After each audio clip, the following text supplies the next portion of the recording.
Hello everyone, कैसे हैं आप सब। मैं उम्मीद करता हूं बिल्कुल आप ठीक होंगे।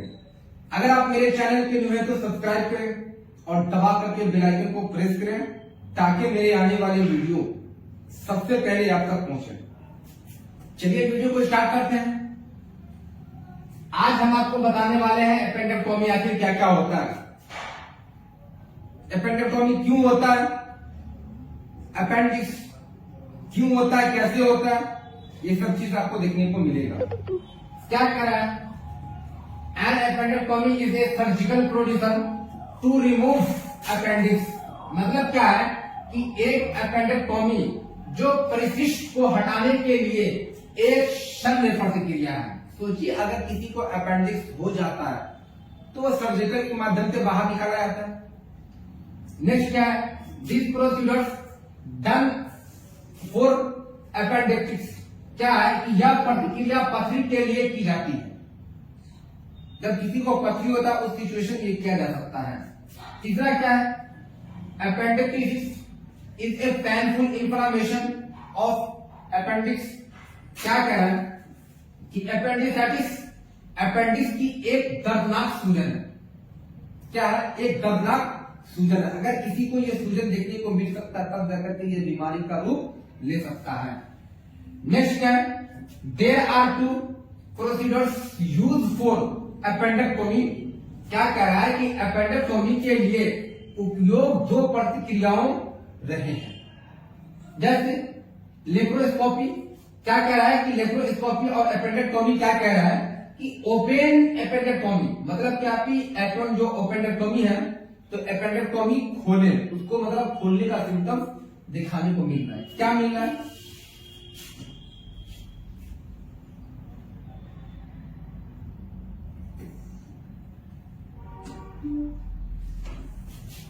क्या है, ये सब आप देख सकते हैं फिगर के माध्यम से सारा देख सकते हैं किस तरीके से ये डिजीज देखने को मिलेगा। सारा का सारा अपेंडिक्स जो होता है जिसको अपेंडिक्स हो जाता वो सब सिचुएशन पे इसी फिगर के माध्यम से ऑन कैमरा के साथ सर्जिकल माध्यम से किया जा सकता है। नेक्स्ट पेज में चलते हैं। नेक्स्ट पेज क्या कह रहा है, कोलेसिस्टेक्टोमी। क्या कह रहा है कि कोलेसिस्टेक्टोमी की बात कर रहे हैं। एक cholecystectomy is surgical procedures in which remove gall bladder. क्या कह रहा है, रिमूव गॉल ब्लैडर मतलब गॉल ब्लैडर को क्या रिमूव किया जा सकता है। क्या कह रहा है कि एक कोलेसिस्टेक्टोमी शल्य प्रतिक्रिया है जिसमें पित्ताशय की थैली को हटा दिया जाता है। क्या है, पित्ताशय की थैली को हटा दिया जाता है। अगर सोचिए अगर पित्ताशय की थैली मतलब क्या है कि जो गॉल ब्लैडर होगा तो गॉल ब्लैडर की वहां से थैली को देखने को मिलेगा, हटा दिया जाता है। नेक्स्ट क्या, gall bladder is small hollow organ which located under the liver. मतलब क्या है कि पित्ताशय छोटा खोखला अंग है, छोटा सा है और खोखला अंग है जो यकृत के नीचे स्थित होता है। नेक्स्ट क्या, the gall bladder stores digestive juice which called by juice that made by liver। क्या है कि पित्ताशय पाचन रस को संग्रहित करता है जिसे पित्त रस कहा जाता है जो यकृत द्वारा मोड़ सकता है। ये सब चीज देखने को मिलेगा। नेक्स्ट पेज चलते हैं। नेक्स्ट पेज क्या कह रहा है, टाइप्स ऑफ प्रोड्यूसर्स मतलब प्रतिक्रिया के प्रकार क्या क्या हो सकते हैं। क्या मिलेगा, open method. In this method make one incision about 4 to 6 inches long right side of abdomen. अगर ये इस विधि में पेट के दाहिनी ओर लगभग 4 से 6 इंच लंबा एक चीरा लगाए। हो सकता है अगर ये देखने को मिलेगा तो 4 से लेकर के 6 इंच तक क्या होता है वो चीरा लगा सकते हैं। नेक्स्ट क्या है, लेप्रोस्कोपिक मेथड। क्या कह रहा है कि in this method make very small incision. इस विधि में बहुत छोटा चीरा लगा मतलब बहुत छोटा सा चीरा आप इसको लगा सकते हैं जब अपेंडिक्स की बात होती तो। नेक्स्ट क्या मिलेगा, in this incision inter thin laparoscopic tube which has video camera and surgical tube for cutting. क्या मिलता है कि इस चीरे में इंटरपतली लेप्रोस्कोपिक ट्यूब होती है जिसमें काटने के लिए वीडियो कैमरा और सर्जिकल ट्यूब भी होता है। अगर उसको काटते हैं सर्जिकल माध्यम से तो वहां एक कैमरा भी मौजूद होता है। नेक्स्ट पेज चलते हैं।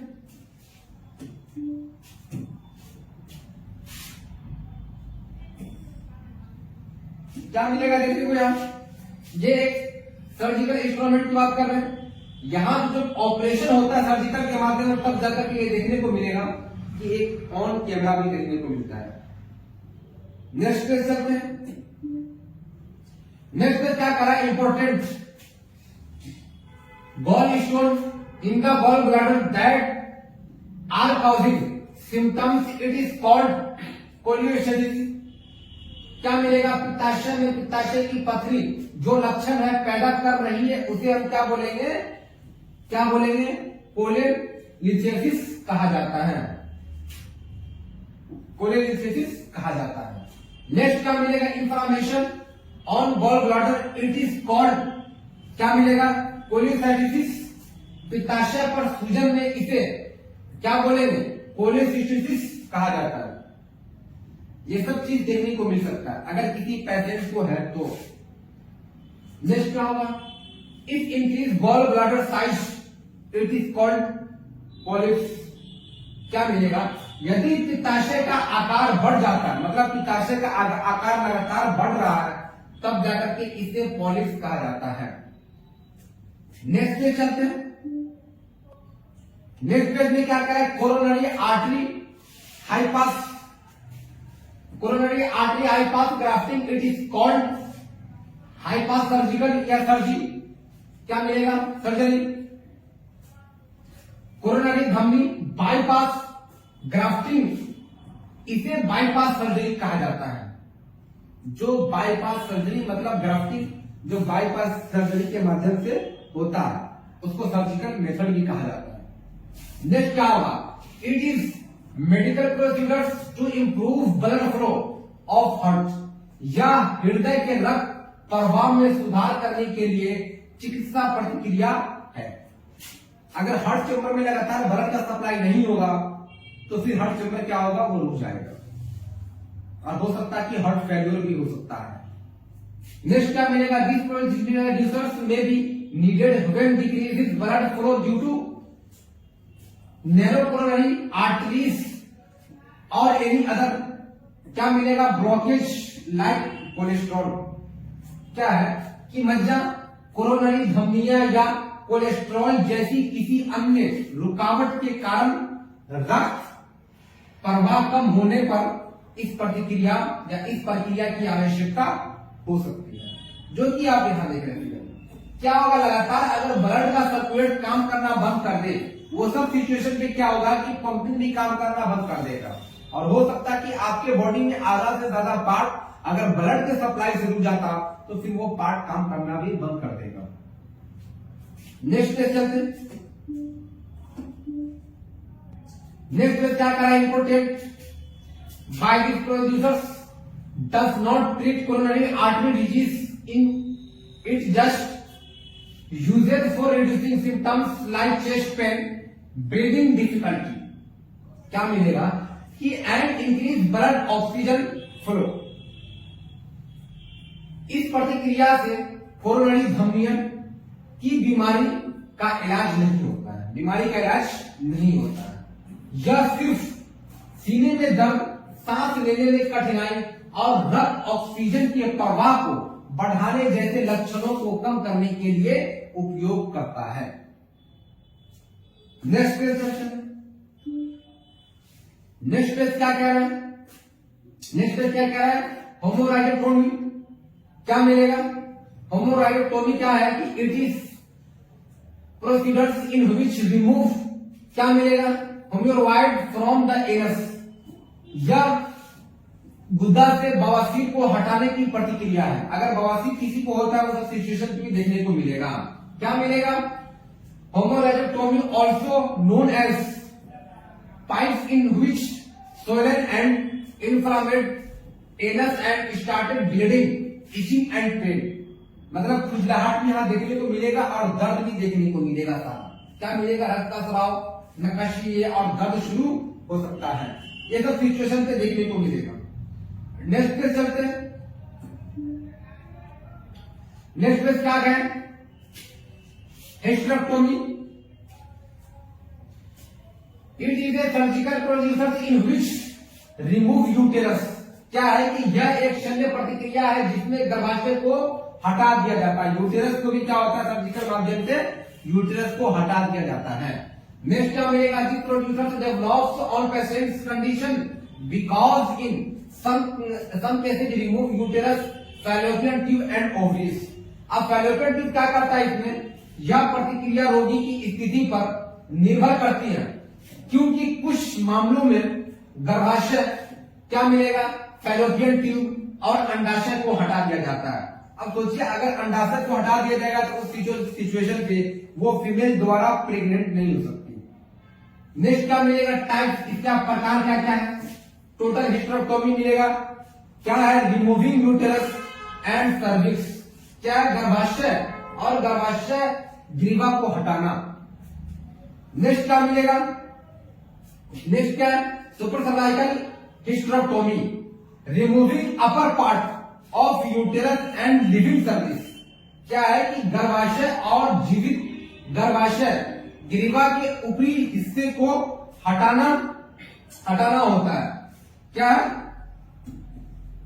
हटाना होता है। नेक्स्ट पे चलते हैं।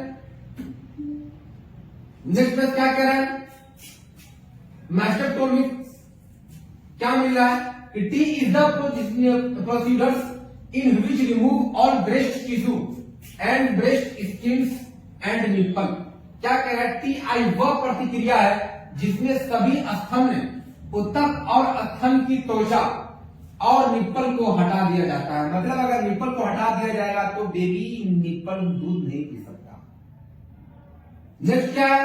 It is mainly done in breast cancer. यह मुख्य रूप से स्तन कैंसर भी हो सकता है। नेक्स्ट पेज क्या है? ऑर्थोस्कोपी। क्या है? Orthoscopy is a surgical procedure in which क्या विजुअलाइज, क्या मिलेगा? विजुअलाइज में and treat problem inside the joint. मतलब क्या है कि ऑर्थोस्कोपी एक शल्य प्रतिक्रिया है जिसमें जोड़ के अंदर समस्या की कल्पना और उपचार किया जाता है। This is orthopaedic process in which क्या surgeon make small incision and enter pencil size instrument that has light and camera. It is called क्या है? ऑर्थोस्कोपी। क्या मिलेगा कि यह ऑर्थोस्कोपी प्रतिक्रिया है जिसमें सर्जन छोटा चीरा और इंटरपेंसिल आकार का उपकरण बनता है जिसमें लाइट और कैमरा भी होता है। इसे क्या ऑर्थोस्कोपी कहा जाता है। नेक्स्ट क्या मिलेगा? दिस प्रोसीजर डन विच या done when bone, cartilage, ligaments, muscles and tendon damage और इंजरी। क्या मिलेगा इसमें? इसकी मांसपेशियों और कंडरा क्षति या चोट लगती है इसमें। ये सब चीज देखने को आपको मिल सकता है। आज आपको हम बताने वाले हैं सेल। आखिर सेल क्या क्या होता है, सेल से हम लोग क्या समझते हैं, सारा मैं आपको डिटेल बताने वाला हूं। क्या है सेल? मतलब कोशिका। सेल मतलब क्या होता है? कोशिका। जब भी सेल की बात आएगी तो कोशिका की बात आएगी। सेल दो टाइप के होते हैं। फर्स्ट हो गया आपको सेल, दूसरा मिलेगा आपको सेल। दो टाइप से मिलेगा आपको। तो सेल और सेल में बहुत डिफरेंस है, तो हम आपको अभी क्लियर करने वाले हैं सेल। आखिर सेल होता क्या है? सेल क्या मिलेगा आपको? कोशिका। क्या कह रहा है? Cell structure and functional unit of the body which discovered by Robert Hooke in 1665। क्या कह रहा है कि 1665 में जब शरीर की कोशिका संरचनात्मक तथा कार्यात्मक इकाई जिसकी खोज 1665 ईस्वी में रॉबर्ट हुक द्वारा की गई थी। मतलब ये एक साइंटिस्ट थे, कौन? रॉबर्ट हुक, जो 1665 ईस्वी में खोज हुई थी। किसका? सेल का। नेक्स्ट क्या कह रहा है? Cell has very form size. क्या क्या है कि सेल में बहुत आकार होता है, बहुत सारे आकार सेल में देखने को मिलेगा, कई सारे आकार आपको सेल देखने को मिलता है। क्या कह रहा है? टाइप। टाइप में क्या क्या है? प्रकार कौन कौन सा देखने को मिलेगा? हर टाइप अलग अलग देखने को मिल सकता है। तो क्या मिलेगा? प्रोकैरियोट सेल्स, दूसरा मिलेगा यूकैरियोट सेल्स। मतलब क्या है कि प्रोकैरियोटिक सेल्स जो मिलेगा और दूसरा यूकैरियोटिक सेल्स जो मिलेगा, तो ये दो सेल बढ़ जाता है। जब भी टाइप्स की बात आएगी तो दो सेल बटेगा, प्रोकैरियोट्स और दूसरा यूकैरियोट सेल की बात करेंगे हम। जैसे आपको यहाँ फिगर में देखने को मिलेगा, ये फिगर में क्या क्या कह रहा है, सारा का सारा इसमें माइटोकॉन्ड्रिया से लेकर के हर एक सेल का आपको इस फिगर में देखने को मिलेगा। जो सेल आपको कैसे, जैसे सपोज दैट कोई भी सेल टूटता है तो सेल यूं ही अकेला नहीं टूटता, सेल के साथ बहुत सारे पार्ट टूट जाता है, तो वो सब चीज आपको देखने को मिलेगा। चलते हैं नेक्स्ट पेज में। नेक्स्ट पेज क्या कह रहा है? Structure of cell.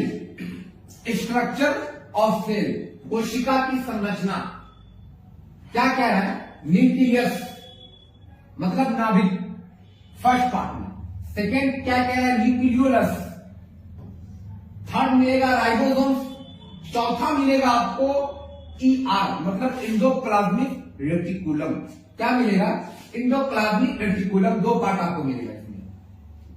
नेक्स्ट क्या है? गोल्जी बॉडी, मतलब जहां अगर गोल्जी बॉडी की बात करेंगे हम, तो ये भी गोल्जी बॉडी की ये एक टॉपिक है, सारा इसमें आपको टॉपिक देखने को मिलेगा। पॉइंट्स, माइटोकॉन्ड्रिया, इसका भी हम बात करेंगे। लाइसोसोम्स, इसका भी हम बात करेंगे। नेक्स्ट जो मिला साइटोप्लाज्म मतलब कोशिका द्रव्य, इसका भी हम सेल के बारे में सारा का सारा बात करेंगे, जो कि आप फिगर के माध्यम से आप देख सकते हैं।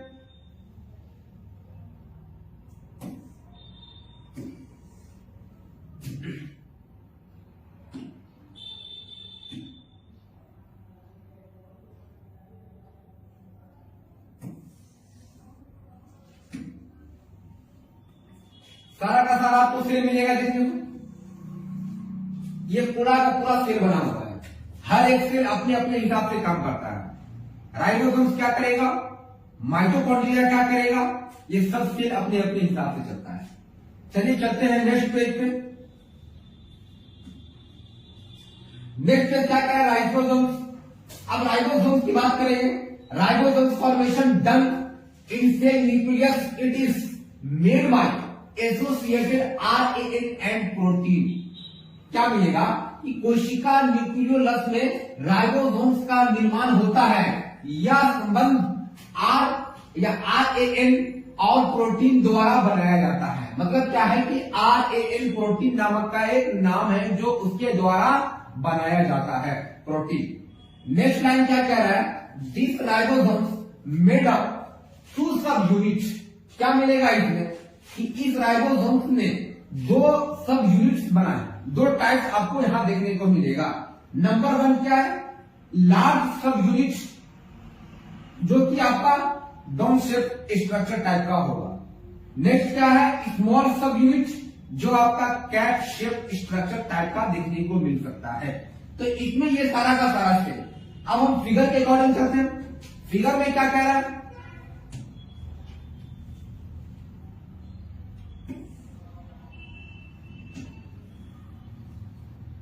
फिगर क्या कह रहा है?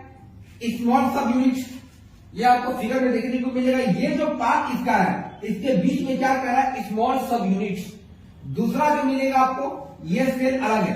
ये क्या है कि इसका लार्ज सब यूनिट, मतलब इसका साइज भी बहुत ज्यादा ग्रो कर रहा है, तो साइज के ऊपर भी डिपेंड करता है कि लार्ज में और स्मॉल में। तो स्मॉल का जब भी बात करेंगे स्मॉल सब यूनिट में, तो उसका टाइप जो होगा वो छोटा हो जाएगा। अब लार्ज की बात करेंगे तो इसका साइज क्या होगा, ये आपको थोड़ा बड़ा देखने को मिल सकता है। नेक्स्ट पेज में चलते हैं। नेक्स्ट पेज क्या कह रहा है? Type of ribosomes. राइबोसोम्स के प्रकार क्या कह रहा है? 70S prokaryotic cell, 80S eukaryotic cells, दो टाइप मिलेगा। ये आपको ऑब्जेक्टिव में भी पूछता है, ये नीट में भी पूछेगा 70S के बारे में और 80S के बारे में। मतलब 70S जब भी पूछेगा तो प्रोकैरियोटिक सेल की बात करेगा और 80S जब भी पूछेगा तो यूकैरियोटिक सेल की बात करेगा। तो यहाँ सेल दो पार्ट में बढ़ जाएगा, सेल दो पार्ट में बटेगा। जैसे फिगर के अकॉर्डिंग हम चलते हैं, यहाँ 50S का यूनिट देखने को मिलेगा, यहाँ 70S मिलेगा, तो सबका साइज अलग अलग चलेगा। दूसरा क्या, यहाँ 30S का यूनिट भी चलेगा, 30S में भी। तो 30S में क्या, यहाँ 60 मिलेगा, यहाँ 40 मिलेगा, यहाँ 80 मिलेगा। अब ये क्या कह रहा है, यूकैरियोटिक की बात कह रहा है, ये आपको प्रोकैरियोटिक सेल की बात कह रहा है। तो प्रोकैरियोटिक सेल की बात करेंगे हम, तो सबसे पहले 70 और यहाँ यूकैरियोटिक में 80। तो ये आपको देखना होगा कि किस सेल की बात कह रहा है। अगर आपको प्रोकैरियोटिक सेल की बात करें या तो यूकैरियोटिक सेल की बात करें, तब जाकर के आप इस सेल को बना सकते हैं। क्योंकि यहाँ 70 और 80 में बहुत सारे बच्चे कंफ्यूजन हो जाते हैं, क्योंकि प्रोकैरियोटिक सेल की बात हो रही है या तो यूकैरियोटिक सेल की बात हो रही है, तो बहुत सारे लोग कंफ्यूजन होते हैं। चलिए नेक्स्ट पेज में चलते हैं। नेक्स्ट पेज क्या कह रहा है, मैकेनिज्म। अब मैकेनिज्म में क्या कह रहा है, क्रियाविधि। Ribosomes are form in nucleus and it release in nucleolus. मतलब क्या है कि राइबोसोम्स नाभिक से होता है और यह न्यूक्लियोलस में निकलते हैं। नेक्स्ट क्या कह रहा है, mature ribosomes attached with endoplasmic reticulum and it form A protein. क्या कह रहा है कि अगर ये अटैच राइबोसोम से अगर होगा तो प्रोटीन का तुरंत निर्माण कर सकता है। अगर ये दोनों का दोनों डिस्टेंस बना लेगा तो प्रोटीन वहां से बिल्कुल अलग हो सकता है। नेक्स्ट क्या कह रहा है, क्या कह रहा है, प्रिकर्सर राइबोसोम्स यहां एंडोप्लाज्मिक रेटिकुलम से जुड़े होते हैं और यह एक प्रोटीन बना लेते हैं। मतलब क्या है कि प्रोटीन अगर जब तक एक दूसरे से नहीं जुड़ेगा राइबोसोम्स का पार्ट, तो फिर वहां दूसरा प्रोटीन देखने को नहीं मिलेगा, जो कि आप फिगर के पार्ट में भी देख सकते हैं। क्या कह रहा है इसमें, SER मतलब स्मूथ, क्या करेगा, एंडोप्लाज्मिक आर से रेटिकुलम। SER का मतलब क्या है कि स्मूथ एंडोप्लाज्मिक रेटिकुलम, ये पार्ट मिलेगा। दूसरा क्या है, न्यूक्लियस, ये भी आपको हमने बताया। नेक्स्ट क्या है, RER, आर से रफ, टी से एंडोप्लाज्मिक, आर से रेटिकुलम देखने को मिलेगा। अब यहां बात आ रही है नीचे वाला क्या मिलेगा, एंडोप्लाज्मिक रेटिकुलम, जो हम ER से बात करेंगे। ER, E से एंडोप्लाज्मिक, R से रेटिकुलम। तो ये सब का सेल अलग अलग बटेगा और हर सेल एक जैसा नहीं होगा, सेल का अपना अपना वो काम करेगा और हर एक सेल अपने हिसाब से चलेगा। नेक्स्ट पेज में चलते हैं। नेक्स्ट पेज क्या कह रहा है, राइबोसोम्स। ये भी आपको राइबोसोम्स सारा का सारा आपको स्मॉल सब यूनिट, लार्ज सब यूनिट यहां आपको दिखेगा। ये जो आपका पार्ट दिख रहा है ये सारा का सारा ये आपका स्मॉल सब यूनिट है, सब यूनिट छोटा सा पार्ट में। ये पूरा होल की बात कर रहा है, होल की बात कर रहा है, तब जाकर क्या मिलेगा देखने को, लार्ज सब यूनिट देखने को मिल सकता है। नेक्स्ट पेज में चलते हैं। नेक्स्ट पेज क्या कह रहा है, ER एंडोप्लाज्मिक रेटिकुलम। क्या कह रहा है कि एंडोप्लाज्मिक रेटिकुलम, एंडोप्लाज्मिक रेटिकुलम, तो endoplasmic reticulum is develop from outer membrane of nucleus. क्या कह रहा है, एंडोप्लाज्मिक रेटिकुलम नाभिक की बाहरी झिल्ली से विकसित होता है। मतलब क्या है कि जैसे अगर हम एक्सटर्नल की बात करें और इंटरनल की बात करें, तो इंटरनल जो होता है वो अंदर की ओर होता है और जो एक्सटर्नल जो होता है वो क्या होता है, बाहर की ओर होता है। तो बाहर की ओर क्या कह रहा है कि अगर यहाँ बाहरी झिल्ली से विकसित हो जाता है तो फिर जैसे स्किन की हम बात कर रहे हैं, स्किन के लेयर की बात कर रहे हैं, वो लेयर में क्या होगा, सपोज दैट हेयर आ जाना, तो वो क्या है, एक टाइप का वो झिल्ली।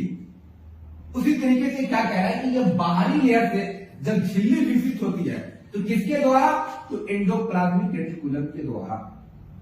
नेक्स्ट क्या कह रहा है, types of endoplasmic reticulum, endoplasmic reticulum के प्रकार। अब इसके प्रकार क्या क्या देखने को मिलेगा, RER अभी हमने आपको बताया। नेक्स्ट क्या है, रफ एंडोप्लाज्मिक रेटिकुलम क्या कह रहा है, आर यार किसी न किसी एंडोप्लाज्मिक रेटिकुलम के साथ जुड़ा होता है। क्या होता है, किसी भी एंडोप्लाज्मिक रेटिकुलम के साथ जुड़ा होता है।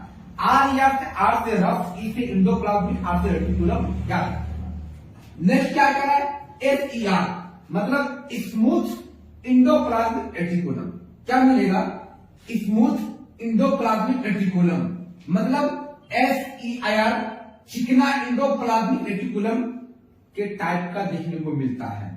क्या फिगर में क्या है, जो रफ की बात करेंगे हम, रफ में क्या है, इस टाइप से मिलेगा। मतलब क्या है कि वो अपर नीचे वाला अप डाउन टाइप का मिलेगा, जो बिल्कुल रफ होगा। स्मूथ का मतलब जो बिल्कुल सॉफ्ट होगा, बहुत ज्यादा सॉफ्ट होगा, उसे हम क्या बोलेंगे, स्मूथ मसल से एग्जांपल के तौर पे तो वो हम बोल सकते हैं। और रफ में क्या है कि जो रुखरापन हो उसको हम रफ एंडोप्लाज्मिक रेटिकुलम बोल सकते हैं। नेक्स्ट पेज में चलते हैं। नेक्स्ट पेज क्या कह रहा है, रफ एंडोप्लाज्मिक क्या है, rough endoplasmic called granular development because it has granular like structure on outer surface ribosomes. क्या कह रहा है कि मतलब इसमें खुरदरा क्या है, अंधद्रव्य, दानेदार अंधद्रव्य कहलाता है, क्योंकि इसकी संरचना बाहरी सतह राइबोसोम पर, मतलब बाहरी सतह राइबोसोम पर दानेदार जैसी होती है। जैसे हमने आपको पहले भी बताया था कि टेस्टिस के बारे में, टेस्टिस क्या होता, टेस्टिस जब भी होगा तो वो वन पेयर का मिलेगा। मेल में खास करके एग्जाम्पल दिए थे कि वो वन पेयर का देखने को मिलेगा।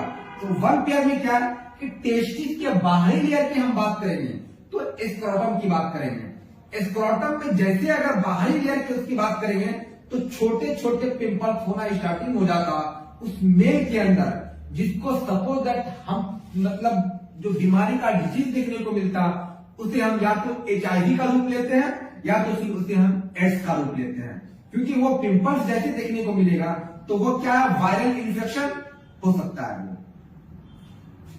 नेक्स्ट क्या मिलेगा, endoplasmic reticulum has 60S category ribosomes. क्या कह रहा है कि एंडोप्लाज्मिक रेटिकुलम में 60 के दशक के श्रेणी में ये था। नेक्स्ट क्या राइबोसोम होते हैं, इन आर या रफ एंडोप्लाज्मिक रेटिकुलम आकाश क्या modification and packing of proteins but very less amount. क्या इसका अमाउंट जो होगा बहुत लेस होता जाएगा। क्या कह रहा है कि आर में प्रोटीन का संशोधन और पैकिंग भी होता है, लेकिन बहुत अधिक मात्रा में होता है, बहुत ज्यादा हाई मात्रा में वो होगा तो वो नुकसान भी हो सकता है। नेक्स्ट चलते हैं नेक्स्ट पेज में। नेक्स्ट पेज क्या कह रहा है, स्मूथ एंडोप्लाज्मिक रेटिकुलम। क्या कह रहा है, चिकना एंडोप्लाज्मिक रेटिकुलम बहुत ज्यादा स्मूथ होगा। जैसे स्मूथ मसल्स की बात हमने कहा, क्या मिल रहा है कि smooth endoplasmic reticulum its surface is very smooth so it is called a smooth endoplasmic reticulum. क्या कह रहा है कि चिकना एंडोप्लाज्मिक रेटिकुलम, इसकी सतह बहुत चिकनी होती है, जो लेयर जो होगा वो बहुत ज्यादा स्मूथ होगा, बहुत ज्यादा वो सॉफ्ट होगा, इसीलिए इसे एक चिकनी एंडोप्लाज्मिक रेटिकुलम कहा जाता है। क्या कह रहा है कि जैसे अगर एसईआर की बात होगा तो एस से स्मूथ एंडोप्लाज्मिक रेटिकुलम, तो वो बहुत ज्यादा सॉफ्ट होता, बहुत ज्यादा वो स्मूथ होता है। नेक्स्ट क्या, inside of smooth endoplasmic reticulum present vessels. क्या कह रहा है कि चिकनी एंडोप्लाज्मिक रेटिकुलम के अंदर क्या कोशिकाओं को प्रस्तुत करता है।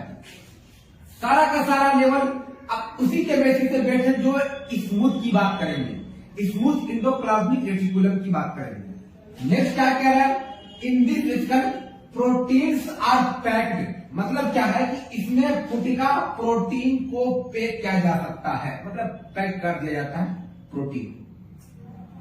नेक्स्ट पेज में देखते हैं। नेक्स्ट पेज क्या कह रहा है, फंक्शन ऑफ ईआर। फंक्शन क्या है, function of ER endoplasmic reticulum. ER का फुल फॉर्म जब भी होगा तो इंडोप्लाज्मिक रेटिकुलम। क्या कह रहा है?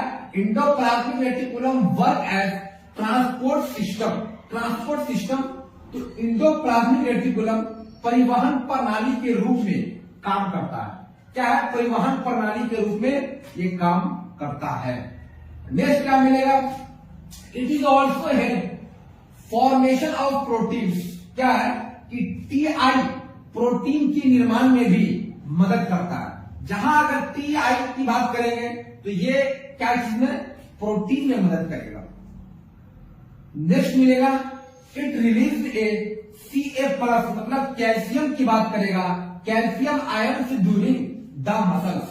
क्या है? इसमें मांसपेशियों के दौरान एक Ca और आयन जारी किया जा सकता है। अब कैल्शियम की बात आएगी तो सबसे पहले बोन की बात करेंगे। बोन में क्या है कि जब तक बोन का सारा पार्ट वीकनेस होने का सबसे जिम्मेदार क्या होता?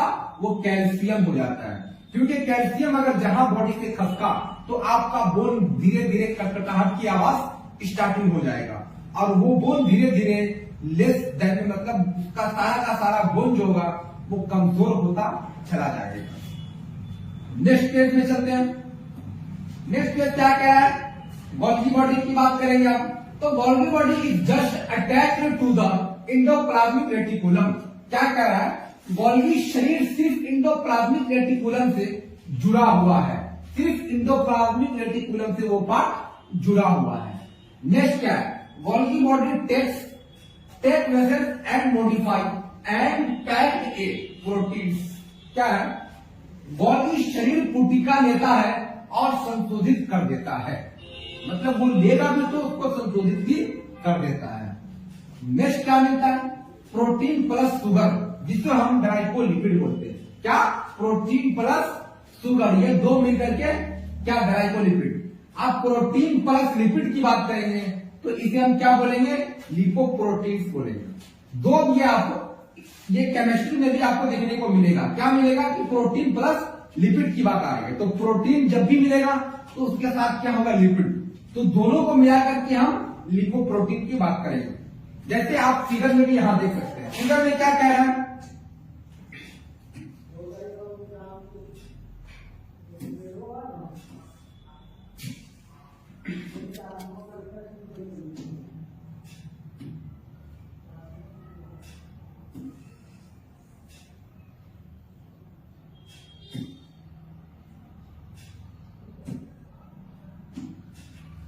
फिगर में देखने को मिलेगा।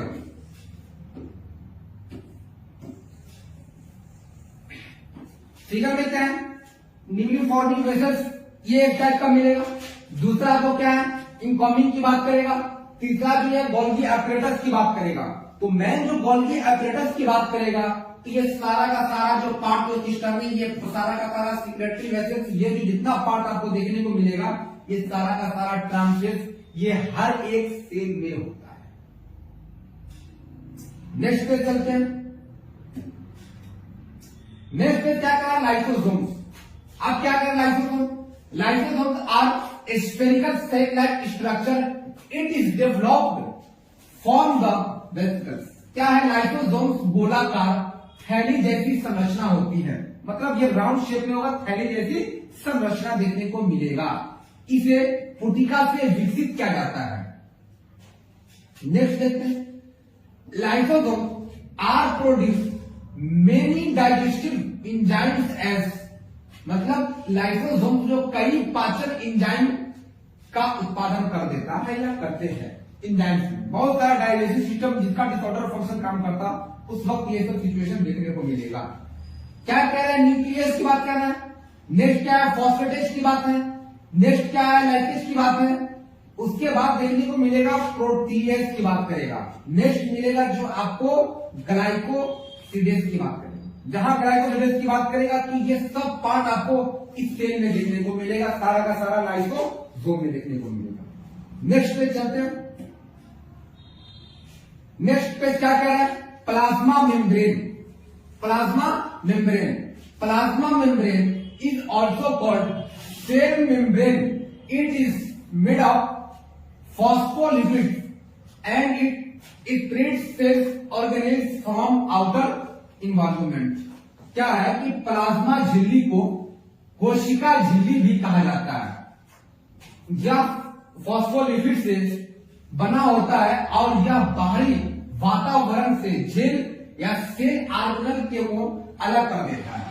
मतलब क्या है, सारा का सारा सेल जो मिलेगा वो सारा अलग अलग कर देगा। जैसे राइबोसोम्स की बात हमने कहा, माइटोकॉन्ड्रिया जो आगे मिलेगा देखने को, उसमें भी यही बात देखने को मिलेगा। नेक्स्ट क्या है, it is selectively permeable membrane which allow क्या selective molecule to enter in cell. क्या है, यह चुनिंदा क्या मिलेगा, परमाणु झिल्ली है जो चयनात्मक अणु को कोशिका में प्रवेश करने की अनुमति देती है। मतलब क्या है कि सारा का सारा सेल जो है इस फिगर के अकॉर्डिंग आपको देखने को मिलेगा कि जब तक अगर अनुमति नहीं देगा इस सेल में एंट्री नहीं मार सकता।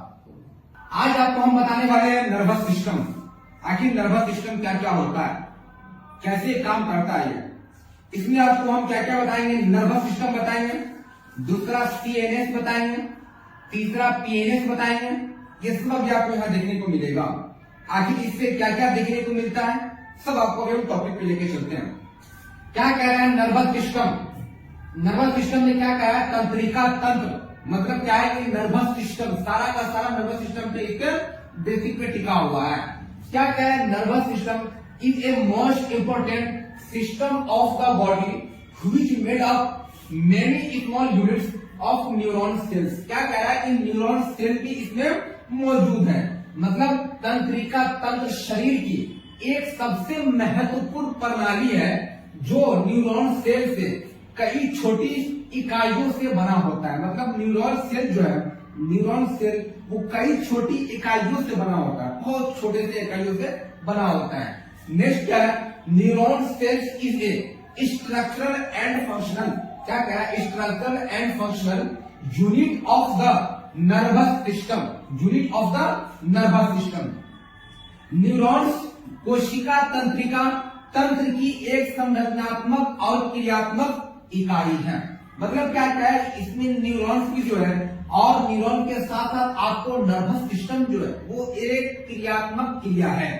नेक्स्ट क्या कह रहा है, it is body command centre that controlling regulation communicate. मतलब क्या है कि यह बॉडी कमांड सेंटर है। यह बॉडी एक सेंटर है। सपोज दैट समझिए क्या है, कोई भी एक सेंटर जहां आपको वहां का सारा कमांड होता है। जैसे कोई चीज हमें एक काम करना है, वो एक क्या हमारा एक एम है कि ये चीज को हमको करना है। तो उसी तरीके से क्या कह रहा है कि यह बॉडी कमांड सेंटर है जो नियंत्रण क्या कह रहा है, विनियमन संचार करता है। मतलब क्या है कि सारा का सारा पार्ट को वो एक सेंसिटिविटी होता है। नेक्स्ट पेज पे चलते हैं। नेक्स्ट पेज क्या कह रहा है, सेंसरी न्यूरॉन्स, संवेदी न्यूरॉन्स के बारे में आप बात करते हैं। क्या है, sensory neurons carry signal from the body, skin, दूसरा मसल्स, तीसरा बोन, चौथा टिश्यू, दूसरा and send to the brain. मतलब ब्रेन के बारे में क्या क्या कह रहा है। क्या संवेदी न्यूरॉन्स शरीर, त्वचा, मांसपेशियां, हड्डी तक से संकेत लेते हैं और मस्तिष्क को भेजते हैं। मतलब क्या है कि सारा का सारा पार्ट जो आपको मिलेगा, हड्डी तक मिलेगा, उसके बाद आपको मसल मिलेगा, उसके बाद आपको बोन मिलेगा। सारा का पार्ट को लेकर के कहा वो भेजते हैं, मतलब मस्तिष्क में भेजते हैं। ब्रेन के अंदर में क्या करते हैं, वो डायरेक्टली सप्लाई करते हैं। सपोज दैट हमने एक पेन ले रखा है, अगर ये पेन हमारा क्या है, सारा का सारा ब्रेन के ऊपर निर्भर है। अगर ब्लड का सर्कुलेट काम करना बंद कर देगा तो ये पेन मेरे हाथों में नहीं टिकेगा, क्योंकि ब्लड का सर्कुलेट जब तक काम नहीं करेगा, जब तक हमारे बॉडी में सर्कुलेट नहीं करेगा तो ब्रेन को सिग्नल मिलेगा नहीं। जब तक ब्रेन को सिग्नल नहीं मिलेगा तो क्या है कि ये आपका काम करना बंद कर देगा, वहां से सेल क्या है, टूटना स्टार्टिंग हो जाएगा। नेक्स्ट क्या कह रहा है, मोटर न्यूरॉन्स। मोटर न्यूरॉन्स में क्या है, motor neurons carry a signal impulse from brain and send to all part of the body. मतलब क्या है कि इसका सारा का सारा जो बॉडी का पार्ट होगा वो किसके ऊपर टिका हुआ है, ब्रेन के ऊपर टिका हुआ है। मतलब सिंपल सिग्नल जो मिलेगा वो सारा का सारा ब्रेन को ही मिलेगा। क्या कह रहा है, मोटर न्यूरॉन्स मस्तिष्क से एक संकेत आवेग ले जाता है और शरीर के सभी हिस्सों में भेजता है। सपोज दैट एक छोटा सा एग्जांपल, अगर आपको मच्छर भी काटता है तो क्या वो सिग्नल डायरेक्टली किसको कांटेक्ट करता है? ब्रेन को कांटेक्ट करता है। मतलब क्या है कि ब्लड का सर्कुलेट आपका वहां मौजूद है। अगर ब्लड का सर्कुलेट अगर नहीं वहां सर्कुलेशन काम करना बंद कर देता, उस सिचुएशन पे आपको वहां कुछ भी अगर काटा जाए, चींटी भी काटा जाए तो फर्क नहीं पड़ता, क्योंकि ब्लड का सर्कुलेट पड़ेगा नहीं तो ब्रेन को सिग्नल मिलेगा नहीं। तो ये सिंपल सा लॉजिक, कहीं भी अगर होल बॉडी में अगर हम बात करते हैं तो वो जब तक आपके ब्लड का सर्कुलेट होगा नहीं तब तक वहां सिग्नल मिलेगा नहीं। अगर ब्लड का सर्कुलेट होता है तो ब्रेन को सिग्नल मिलेगा। जैसे एग्जाम्पल के तौर पर यहां देखिए क्या कह रहा है, मोटर न्यूरॉन्स।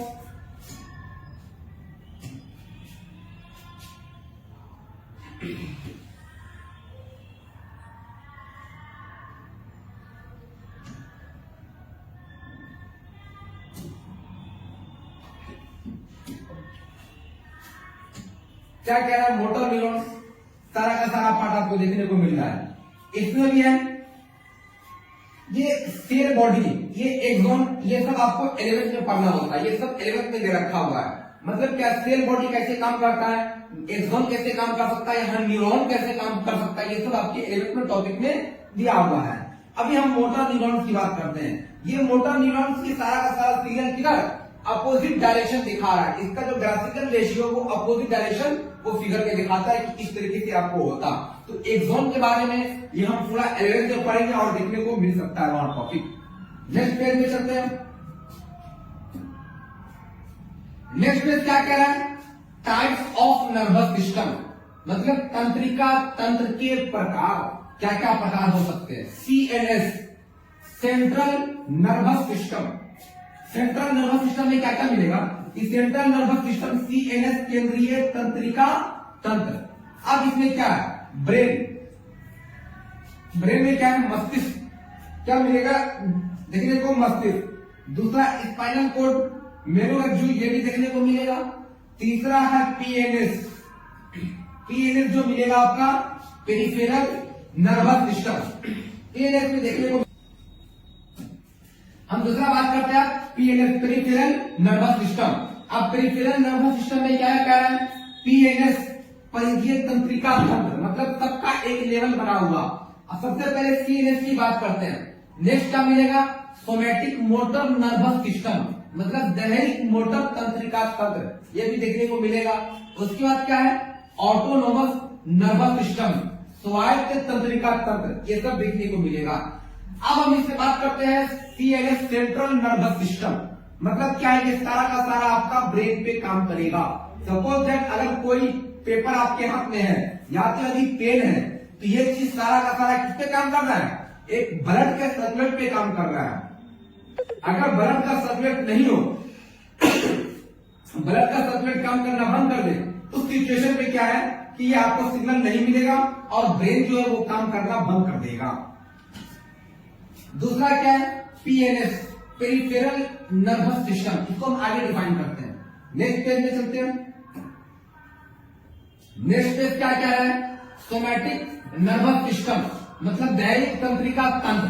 क्या है, somatic nervous system is a part of the peripheral nervous system which can take an information both type of neurons, sensory neurons and motor neurons. मतलब क्या है कि सेंसरी न्यूरॉन्स और मोटर न्यूरॉन्स दोनों देखने को मिलेगा। इसमें क्या है, दैहिक तंत्रिका तंत्र परिधीय तंत्रिका तंत्र का एक हिस्सा है जो दोनों प्रकार के न्यूरॉन, संवेदी न्यूरॉन्स और मोटर न्यूरॉन्स की जानकारी ले सकता है। मतलब क्या है कि ये दोनों का दोनों जो मिलेगा आपको, वो न्यूरॉन्स के थ्रू पे और दूसरा मोटर न्यूरॉन्स के थ्रू पे, ये दोनों यहां देखने को मिलेगा। अगर ये आपके बॉडी में सिग्नल काम करना बंद कर देता है तो सारा का सारा सेल क्या करेगा, वहां से तोड़ना स्टार्ट कर देगा और आपको वो सिग्नल नहीं पहुंचेगा जो सिग्नल ब्रेन के थ्रू में पहुंचना चाहिए था। तो ब्लड काम नहीं करेगा तो सारा का सारा सेल आपका जो ही डैमेज हो जाएगा। नेक्स्ट क्या कह रहा है, the somatic nervous system made up a nerves which are connected to the skin, sensory organs and skeletal muscles. क्या है इसमें कि दैहिक तंत्रिका तंत्र एक तंत्रिकाएं बनाता है जो त्वचा, संवेदीय अंग और कंकाल की मांसपेशियों से जुड़ी होती है। मतलब क्या है कि सारा का सारा मसल लेयर जो है ना वो उससे जुड़ा होता है। सपोज दैट अगर पहले वेन की बात करते हैं, वेन के ऊपर लेयर की बात करेंगे तो मसल के ऊपर लेयर की बात करें तो हम स्किन की बात करेंगे। तो ये सब एक तंत्रिका से जुड़ा हुआ, हर एक पार्ट हर एक लेवल से जुड़ा हुआ है। नेक्स्ट क्या कह रहा है, somatic nervous system also control voluntary movement. इसमें क्या कह रहा है कि दैनिक तंत्रिका तंत्र स्वच्छिकीय आंदोलन को भी नियंत्रित करता है। ये सब आपको देखने को मिलेगा, जो कि आप फिगर में भी यहां देख सकते हैं।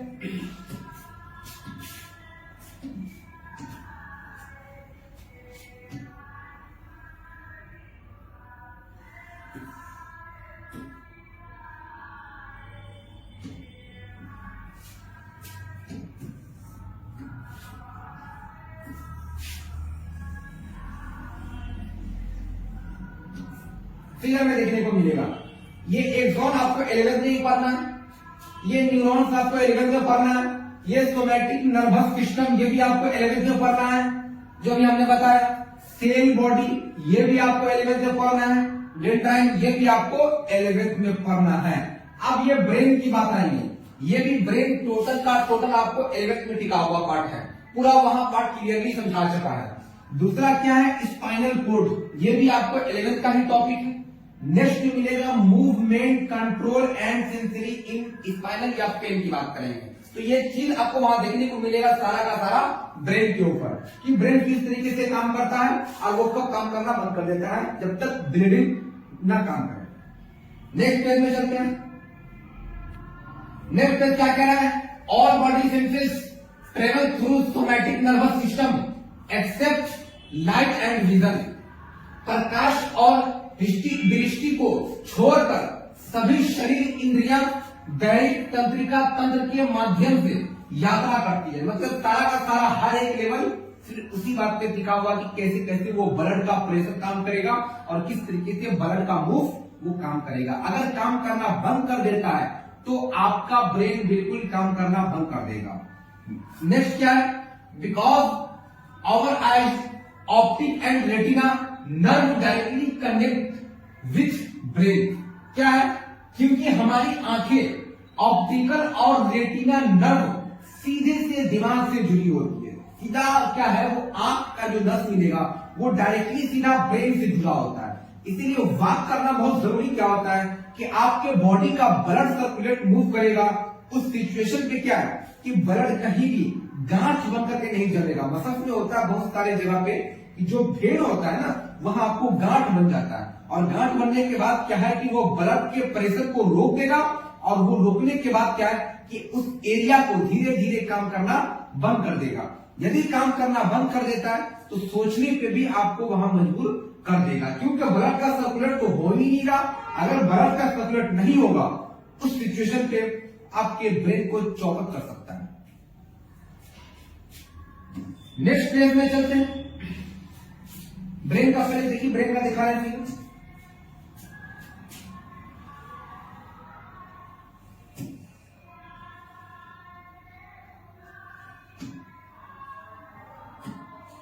ब्रेन देखिए, स्किन लेयर है, सेंसरी न्यूरॉन्स है, ये सारा का सारा पार्ट आपको क्या है, सेंसरी कॉर्टेक्स दोनों लेयर में, इससे दोनों का अटैच है सेंसरी कॉर्टेक्स का। यहां आपको medulla oblongata, CNS central nervous system, दूसरा जो मिलेगा पाथवे, ये सब एक लेवल से ब्रेन के ऊपर टिका हुआ रहता है। नेक्स्ट पेज में चलते हैं। नेक्स्ट पेज क्या कह रहा है, ऑटोनोमस नर्वस सिस्टम, मतलब क्या है, स्वास्थ्य तंत्रिका तंत्र। Autonomous nervous system direct control inventory action of body. क्या है, स्वास्थ्य तंत्रिका तंत्र जो शरीर की और अनैच्छिक क्रियाएं को नियंत्रित करता है। मतलब क्या है कि सारा का सारा शरीर के लेवल को मेंटेन करके रखता है। नेक्स्ट क्या है, it control autonomically many process as respiration. Respiration में क्या मिलेगा कि heart beat, blood flow, digestion and so many. अब यहां सबसे बड़ी बात डाइजेशन क्या रहता है। डाइजेशन क्या है कि जब तक आपको डाइजेशन अगर ठीक ठाक नहीं होता आपके शरीर का, तो क्या होगा कि सारा का सारा जो ब्लड का प्रेशर रहेगा यही पे बीमारी उत्पन्न देखने को मिलेगा। क्योंकि डाइजेशन अगर खत्म होता जाता है दिन ब दिन, तो वो आपको सारा का सारा सेल जो है ना, वो बॉडी का पार्ट सड़ना स्टार्ट कर देता है। क्या क्या है यह श्वसन, दिल की धड़कन, रक्त प्रवाह, पाचन और इतने सारे के रूप में भी स्वचालित रूप से कई प्रक्रियाओं को नियंत्रित करता है। सबसे तो पहले रक्त के प्रवाह को मतलब मेंटेन करता है, जो ब्लड का प्रेशर लगातार मूव करता है उसको मेंटेन करता है। दूसरा क्या है, दिल की धड़कन, ये को भी मेंटेन करता है। अगर ब्लड का प्रेशर रुक जाएगा तो ये दिल की धड़कन को भी धीरे धीरे खत्म करता चला जाएगा। नेक्स्ट जो मिलेगा आपका पाचन तंत्र, डाइजेस्टिव सिस्टम। अगर डाइजेस्टिव सिस्टम खराब होता जा रहा है, उस सिचुएशन में भी क्या है कि आपके ब्लड प्रेशर को रोकेगा और रोकने के बाद सारा का सारा सेल को तोड़ने की कोशिश करेगा। उस वक्त आपके बॉडी का आधा से ज्यादा पार्ट डैमेज हो जाएगा। नेक्स्ट क्या कह रहे हैं, टाइप मतलब क्या क्या प्रकार है इसमें। सिंपैथेटिक नर्वस सिस्टम मतलब सहानुभूति तंत्रिका तंत्र। दूसरा क्या है, पैरासिम्पैथेटिक नर्वस सिस्टम मतलब क्या है कि पैरासिम्पैथेटिक नर्वस सिस्टम का जो तंत्रिका तंत्र है। नेक्स्ट पेज में देखते हैं, नेक्स्ट पेज क्या क्या है, सिंपैथेटिक नर्वस सिस्टम। अब इसका क्या कह रहा है, सहानुभूति तंत्रिका तंत्र। इसमें क्या है, TI is part of autonomous nervous system मतलब क्या है, इसमें तिवारी स्वास्थ्य तंत्रिका तंत्र का हिस्सा है। हर एक पार्ट हर एक एंगल से वहां हिस्सा बन जाता है। नेक्स्ट क्या है, it control mainly function of body like heart rate, blood pressure, digestion, urination and sweating. मतलब कि इसमें सारा का सारा यह शरीर के कई कार्यों जैसे हृदय गति। अब यहाँ सारा का सारा क्वेश्चन यहाँ फंसेगा, क्या है कि ये हार्ट रेट जो है ना, हार्ट चेंबर को सबसे पहले डैमेज करता है। क्योंकि यहाँ जो आप बात करेंगे सबसे पहले बीपी क्या है, बी के ब्लड, पी से प्रेशर। अब बीपी जो ब्लड प्रेशर जो होगा, यही से क्वेश्चन क्या है कि सारा का सारा ब्लड को एक बैग मारेगा तो पंपिंग मारेगा, या तो एक बैग मारेगा तो वो डाउन कर देगा। मतलब ब्लड के प्रेशर को कभी बढ़ा देगा तो तुरंत कभी घटा देगा। उस सिचुएशन में क्या है, रक्तचाप, पाचन, पेशाब और पसीने को नियंत्रित करता है। पेशाब और मतलब यूरिन जो पास आउट करते उस सिचुएशन पे उसको भी कंट्रोल करता है। दूसरा पसीने को भी कंट्रोल करता है। नेक्स्ट क्या है, इट इज मेड अब 31 पेयर ऑफ स्पाइनल नर्वस। इसमें क्या है कि यह रीढ़ की हड्डी की नसों को 31 जोड़ी से बना होता है। रीढ़ की हड्डी जो होती है वो टोटल 31 जोड़ी से बना होता है। इसका फिगर आपको नेक्स्ट में मिलेगा। नेक्स्ट पेज में क्या है, sympathetic nervous system only work in emergency condition. सहानुभूति तंत्रिका तंत्र केवल आपातकालीन स्थिति में काम करता है। ये केवल इमरजेंसी में काम करेगा। अगर वो काम करना 31 का 31 काम करना बंद कर दे, उस सिचुएशन पे क्या है कि ये इमरजेंसी में आप काम करना स्टार्ट करता है। नेक्स्ट क्या है, sympathetic nervous system active in danger condition. सहानुभूति तंत्रिका तंत्र खतरे की स्थिति में सक्रिय है। ये खतरे की स्थिति में उस सिचुएशन पे लगातार ये बना होगा। नेक्स्ट क्या है, in emergency condition this sympathetic nervous system increase heart rate and increase blood flow and deliver more oxygen. क्या है, आपातकालीन स्थिति में यह सहानुभूति तंत्रिका तंत्र हृदय गति को बढ़ाता है और रक्त प्रवाह को बढ़ाता है और अधिक ऑक्सीजन प्रदान करता है। सपोज दैट डायरेक्टली O2 की बात करेंगे हम, ऑक्सीजन। यदि ऑक्सीजन अगर कोई लेता है तो छोड़ता क्या है, CO2 कार्बन डाइऑक्साइड।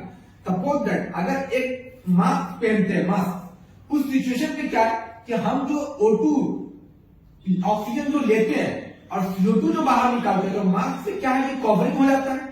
तो O2 जो हम लेते हैं उसी को फिर मास्क के अंदर छोड़ते हैं, क्या वो क्लियरली बाहर क्यों निकलता, नहीं निकलता। कुछ ऐसे एयर जो उसके अंदर है जो मास्क के अंदर बचा हुआ रहता है, फिर से हम उसको क्या करते हैं, दोबारा रिटाइट अंदर की ओर एब्जॉर्ब कर लेते हैं। तो ऑक्सीजन जो है वो प्योरली नहीं लेते, उसको हमने फिर से दोबारा रिटाइट करके जो CO2 जो कार्बन डाइऑक्साइड था उसको हमने फिर से दोबारा एब्जॉर्ब कर लिया, तो साथ में तो O2 आ ही रहा, बट वो पूरा का पूरा प्यूरिफाई नहीं है। क्या कह रहा है इसमें? ऑक्सीजन प्रदान करता है। नेक्स्ट पेज में चलते हैं। नेक्स्ट पेज क्या कह रहा है? पारासिम्पैथेटिक नर्वस सिस्टम, तंत्रिका तंत्र। क्या है इसमें? Parasympathetic nervous system autonomically work in normal condition. Parasympathetic तंत्रिका स्वचालित रूप से सामान्य परिस्थितियों में काम करती है। ये आराम से इसका लेवल क्या होता है? ये बिल्कुल आराम से उस सिचुएशन में पारासिम्पैथेटिक जो होगा वो आराम से काम करेगा। नेक्स्ट क्या है?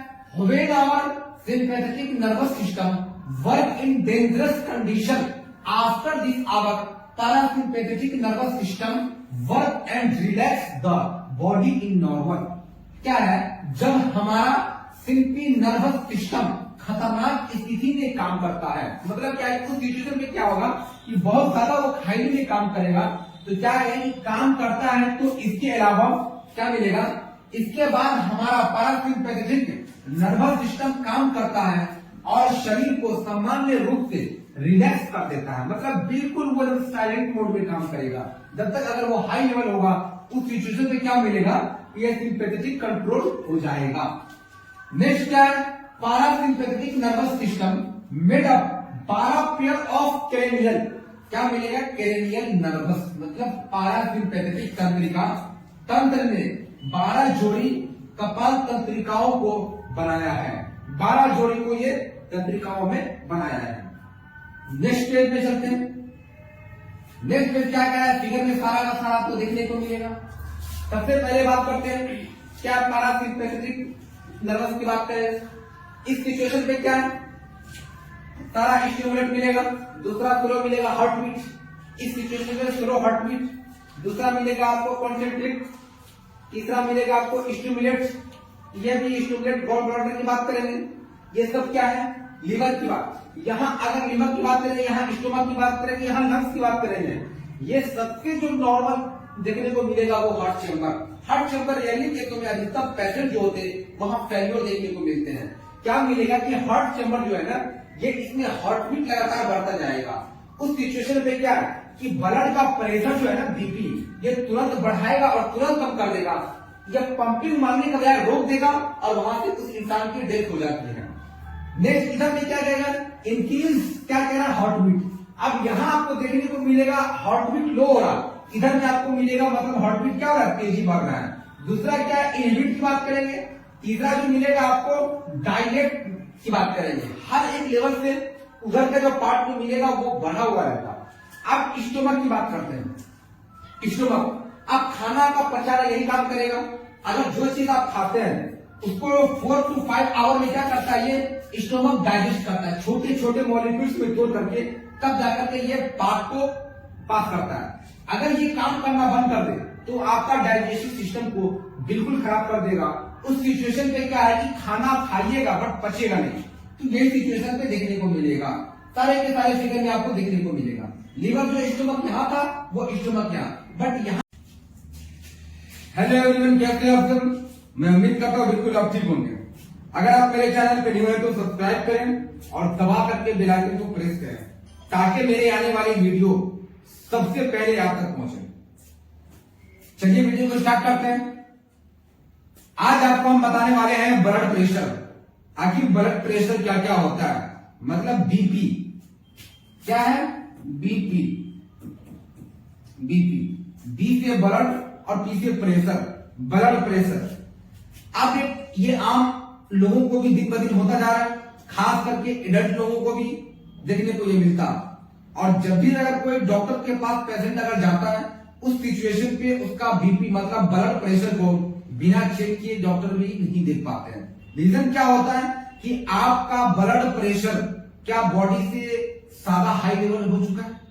हो सकता है कि ब्लड प्रेशर आपका लो है, हो सकता है कि बहुत सारे को ब्लड प्रेशर कभी ना ज्यादा खुशी ना ज्यादा गम, मतलब अगर आपके बॉडी के टेम्परेचर अगर बढ़ा बहुत ज्यादा खुशी के कारण भी ये ब्लड प्रेशर बढ़ने को मिल सकता है। दूसरी बात क्या है कि और ब्लड प्रेशर मतलब ब्लड प्रेशर का ही देखने को मिलेगा। क्या क्या मिलता है? Blood pressure means a special force that apply by blood on blood vessels. मतलब क्या कह रहा है कि ये ब्लड का तो सप्लाई हो रहा है। क्या कह रहा है? रक्तचाप का अर्थ है एक विशेष बल जो रक्त पर वाहिकाओं द्वारा लागू होता है।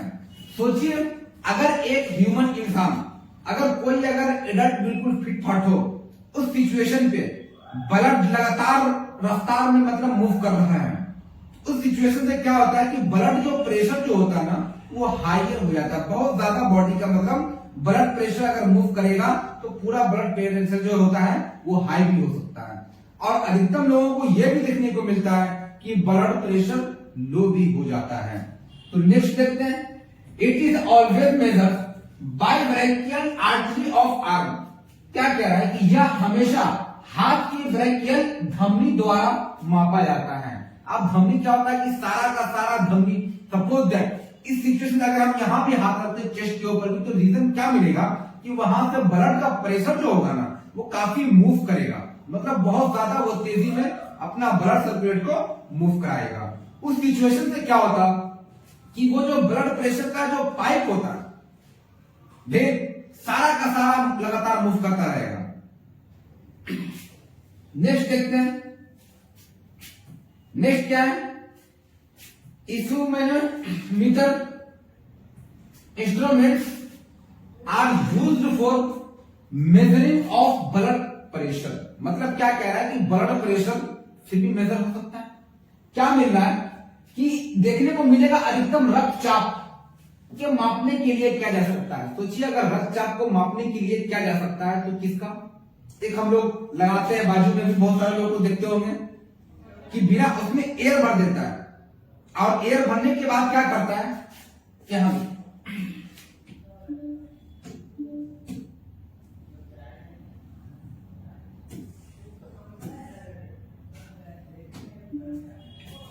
क्या मिलेगा देखने को? ये जो पार्ट है ये बीपी मतलब सिस्टोलिक और डायस्टोलिक दो पार्ट देखने को मिलेगा। तो फर्स्ट पार्ट जो होगा, सपोज दैट 120/80 क्या होता है? 120/80 मतलब ब्लड प्रेशर, ये एक नॉर्मल है। इस सिचुएशन से इंसान बिल्कुल फिट फाट है। तो क्या होता है कि 120 अगर है, 2-4 पॉइंट अगर बढ़ा भी अगर घटा भी ऊपर वाला तो भी कोई फर्क नहीं पड़ता, नीचे वाला 2-4 पॉइंट बढ़ा भी घटा भी तो भी कोई फर्क नहीं पड़ता है। नेक्स्ट क्या कह रहे हैं? नेक्स्ट पेज देखते हैं। नेक्स्ट पेज क्या कह रहा है? इंपॉर्टेंट। सबसे पहले हम सिस्टोल की बात करेंगे। मतलब क्या मिलेगा देखने को? सिकुड़न, सिस्टोलिक और डायस्टोलिक दो पार्ट्स मिलेगा। सिस्टोलिक का जो अभी आपको हमने बताया 120, क्या बोलेंगे इसको? सिस्टोलिक। नेक्स्ट जो मिलेगा वो डायस्टोलिक का बात बोलेंगे कितना? 80। मतलब ब्लड प्रेशर जो देखने को मिलेगा तो 120/80। अगर किसी का 120 है और 80 है, सपोज अगर 120 है, यहां हो सकता है कि 140 भी है, इस सिचुएशन से हम ब्लड प्रेशर क्या बोलेंगे कि जो सिस्टोलिक जो है वो हमारा हाई हो गया है। क्या बोलेंगे उसको? हाई हो गया। सपोज दैट ये इसकी जगह पे अगर माइनस में, इधर लिखते माइनस में अगर 100 आ गया ऊपर वाला पार्ट, तो फिर क्या होगा? सिस्टोलिक जो पार्ट होगा वो डाउन हो जाएगा, मतलब ब्लड प्रेशर जो होगा वो डाउन हो जाएगा। नेक्स्ट जो आप डायस्टोलिक की बात करें तो फिर इसको डायस्टोलिक टॉपिक में देखते हैं। ध्यान, क्या कह रहा? When heart muscles contract and blood out from heart chamber to artery it is called systole. क्या कह रहा है कि जब हृदय की मांसपेशियां सिकुड़ती है, सोचिए अगर जैसे अगर हम बीपी मापने के लिए अगर लगाते हैं कैप, ध्यान दीजिए, अगर ये आप लगाते हैं तो लगाने के बाद क्या मिलेगा कि सारा का सारा इसमें मारेगा पंपिंग, वो बिल्कुल फुल जाएगा। फुलने के बाद रक्तचाप जो होता है मतलब ब्लड जो होता है ना, आगे का ब्लड जो है इस सिचुएशन से कम कर देगा। यहाँ का जो ब्लड देखने को मिलेगा उसका ब्लड के रफ्तार को कम कर देगा। तब जाकर के अगर फास्ट आ रहा है उस सिचुएशन से देखने को मिलेगा कि बीपी ब्लड प्रेशर जो है वो बढ़ा हुआ है। प्रेशर मार रहा है, लगातार पूरे वेन में प्रेशर मार रहा है। उस सिचुएशन से क्या होता है कि हमने एक पार्ट को क्लोज कर दिया। क्लोज करने के बाद क्या है कि हमारा वेन मतलब वेन के ब्लड जो अंदर देखने को मिलेगा वो सर्कुलेट करने को नहीं मिल रहा है। उस सिचुएशन से क्या होता है कि ब्लड का सर्कुलेशन जो होता है वो रुक जाता है। क्या देखने को मिलेगा? सुपुर्ति है और हृदय कक्ष में धमनी तक रक्त निकलता है तो इसे सिस्टोल कहा जाता है। मतलब क्या कि धमनी पता चलता है जब धमनी लगातार करेगा अपने आप को रिमूव, उस सिचुएशन से आपको पता चलेगा। नेक्स्ट क्या है? डायस्टोल। डायस्टोल क्या है? अनुशीलन। देखिए मतलब क्या क्या देखने को मिलेगा। डायस्टोल कितना होगा? 80। अभी हमने बताया 120 बाई 80। अगर 120 बाई 80 मतलब 120 तो हमारा सिस्टोल हो गया, डायस्टोल 80 हो गया। यह एक बिल्कुल फिटनेस इंसान के लिए है, जो बिल्कुल इंसान बीपी से मतलब ब्लड प्रेशर से फिट है, उन लोगों के लिए क्या मिलेगा देखने को? When heart muscles relaxes and heart chamber again refill it is known as diastole. क्या देखने को मिलेगा?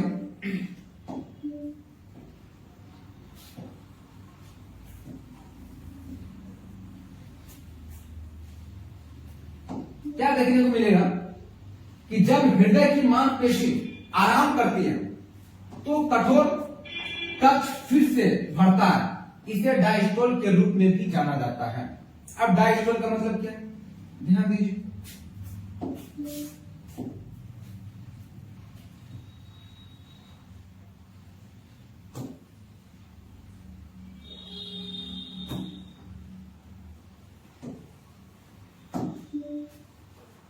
क्या देखने को मिलेगा?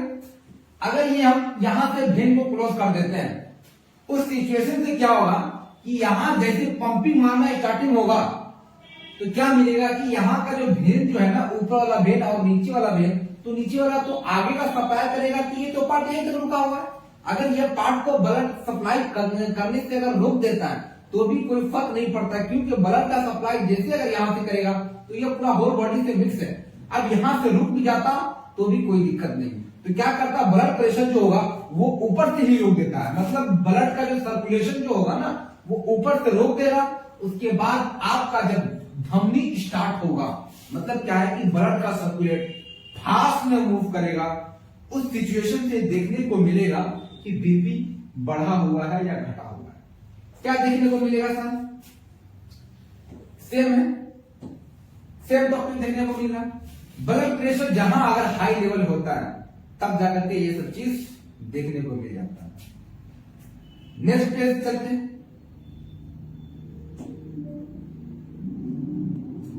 नेक्स्ट पेज क्या कह रहा है? Factor affecting BP. बीपी को प्रभावित करने वाला कारक क्या मिलेगा? हाइपरटेंशन। अब बीपी बढ़ता क्यों? ये छोटे छोटे बच्चों को भी देखने को मिल जाता है कि ब्लड प्रेशर आखिर होता तो क्यों होता है, मतलब बीपी होता तो क्यों होता है। रीजन क्या मिलेगा कि ये एज के ऊपर क्या कोई डिपेंड है? कोई डिपेंड नहीं है। मेडिसिन की बात करेंगे, मेडिसिन के ऊपर ये कंट्रोल कर सकता है कुछ पल के लिए। नेक्स्ट क्या मिलेगा? हाइपोटेंशन। नेक्स्ट मिलेगा ब्लीडिंग। नेक्स्ट क्या? बर्न, वोमिटिंग, उल्टी, डायरिया, सब मिलेगा देखने को। इस सिचुएशन से क्या है कि अगर ब्लड प्रेशर लगातार बढ़ता जाता है तो जैसे हम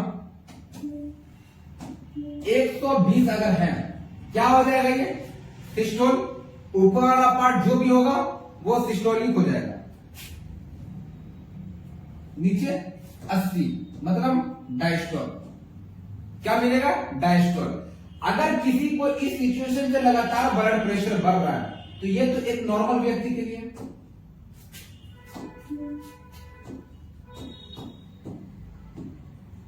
नॉर्मल केस में इस सिचुएशन से क्या मिलेगा देखने को, एक नॉर्मल इंसान फिट फाट है। अगर यही बढ़ करके 160 हो जाता है तो क्या होता है कि हमारा सिस्टोलिक बढ़ा हुआ है। ये दोनों रेंज से काम करेगा। कभी क्या होता है कि सिस्टोलिक बढ़ा होता है, हो सकता है कि डायस्टोल बिल्कुल फिट फाट होता है, और कभी देखने को यह मिलेगा कि डायस्टोल भी घटा हुआ हो सकता है, या तो बढ़ा हुआ है, और सिस्टोलिक भी बढ़ा हुआ है या तो घटा हुआ है। दोनों अलग अलग कंपेरिजन में देखने को मिलेगा। ये 80 है, हो सकता है 80 की जगह पे ये 60 भी हो सकता है। तो क्या मिलेगा देखने को, जो हमारा डायस्टोल है वो क्या होता है, कितना पॉइंट घटा, 20%, मतलब 20 घट गया इतने का देखने को मिलेगा। हो सकता है ये 80 की जगह पे 100 भी हो सकता है। मतलब क्या है कि 20 जो है हमारा डायस्टोल वो बढ़ गया। इस सिचुएशन से देखने को उस पेशेंट के अंदर देखने को मिल सकता है। अब क्या है कि ये लगातार बढ़ता क्यों है, बहुत ज्यादा हाइपरटेंशन देखने को मिलेगा। लगातार उसका ब्लड प्रेशर हाई होता जा रहा है, हाइपरटेंशन बहुत ज्यादा। उस सिचुएशन से क्या मिलेगा देखने को कि अगर कोई हाइपरटेंशन है तब जाकर के ये तुरंत जो ब्लड को कंट्रोल करने के लिए सेल काम करना बंद कर देगा, क्योंकि उसको मेंटेन करने के लिए वक्त लगेगा। सारा का सारा ब्लड क्या करता है, पूरा अपने मोशन में तैयार हो जाता है मूव करने के लिए। अगर वो ब्लड प्रेशर लगातार बॉडी में मूव करता रहा, उस सिचुएशन में क्या होता है कि अधिकतम लोगों की डेथ भी हो जाती है, क्योंकि ब्लड प्रेशर हाइपरटेंशन हो जाता है। अगर हाइपरटेंशन होता उस सिचुएशन से किसी भी इंसान की डेथ हो सकती है। या तो कभी कभी देखने को मिलेगा कि उस इंसान का ब्लड प्रेशर लो भी हो जाता, तो इसका सिम्टम्स भी देखने को मिलेगा। लो में हाई में कि बहुत सारे लोगों को देखने को मिलेगा कि चक्कर आ जाता, ये सब चीज देखने को मिलेगा। क्या क्या देखने को अभी से मिलेगा, मेडिसिन की बात कर रहे हैं। दूसरा हाइपोटेंशन, उच्च रक्तचाप। नेक्स्ट क्या मिलेगा, ब्लीडिंग मतलब रक्त का स्राव, ये भी देखने को मिलेगा। लास्ट जो मिलेगा वो वोमिटिंग। अब क्या है कि उल्टी, लगातार उल्टी भी होता दिखेगा उस इंसान के अंदर। क्या है नेक्स्ट, डायरिया, अतिसार रोग। इस सिचुएशन से भी देखने को मिल सकता है। अब यहां बात करते हैं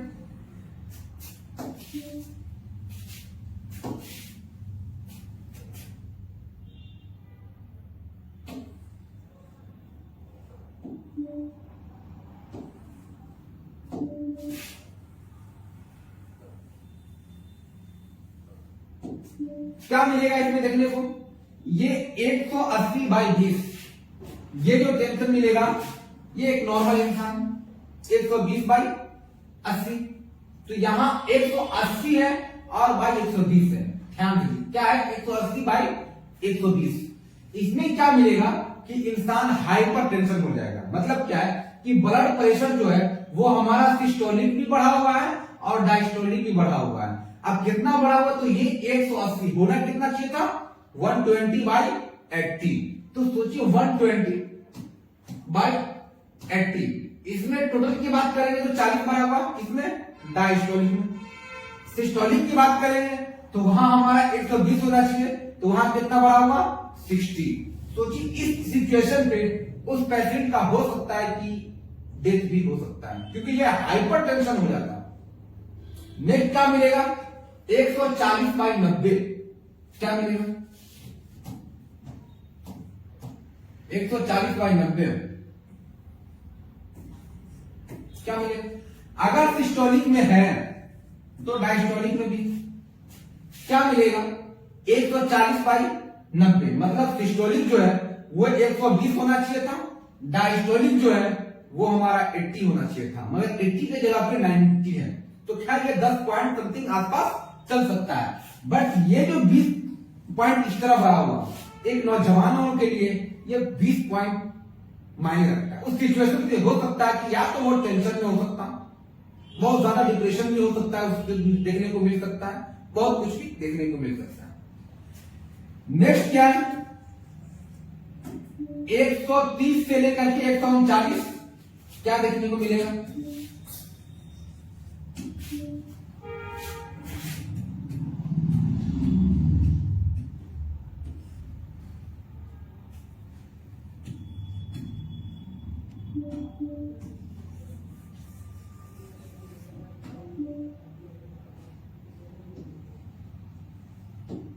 देखने को मिलेगा।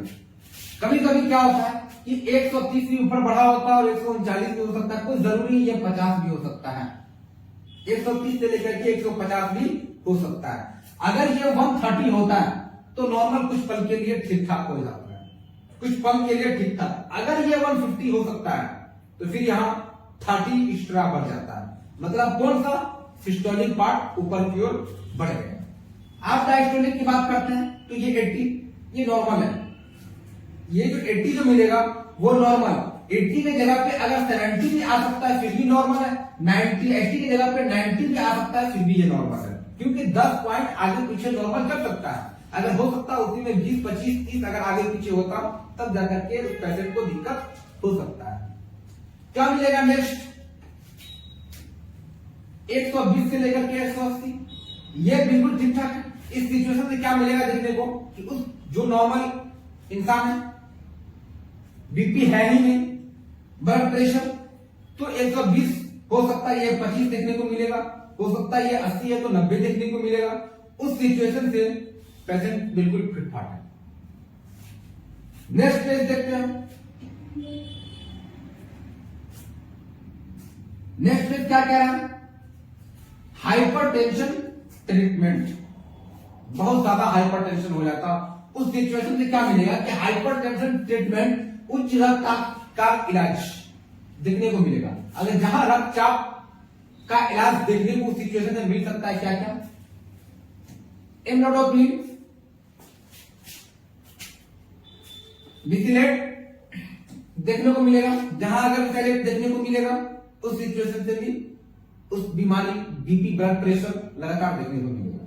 नेक्स्ट क्या है, this medicine binds the calcium channel of blood vessels and stop the entry of calcium in artery. क्या मिलेगा कि यह दवा रक्त वाहिकाओं के कैल्शियम चैनल को बांधती है और धमनी में कैल्शियम के प्रवेश को रोकती है। अगर सोचिए लगातार धमनी अगर बढ़ता जा रहा है तो क्या कह रहा है कि धमनी में कैल्शियम के प्रवेश को रोक देती है। अगर कैल्शियम लगातार उस सिचुएशन से बढ़ रहा है तो क्या होता है, धमनी जो है वो रोक सकता है। क्या क्या और मिलेगा, due to this reason artery dilate and increase blood flow and normal blood pressure. अब नॉर्मल ब्लड प्रेशर किसी इंसान को देखने को मिल सकता है, तब जाकर के क्या हुआ कि एक उस इंसान बिल्कुल फिट है।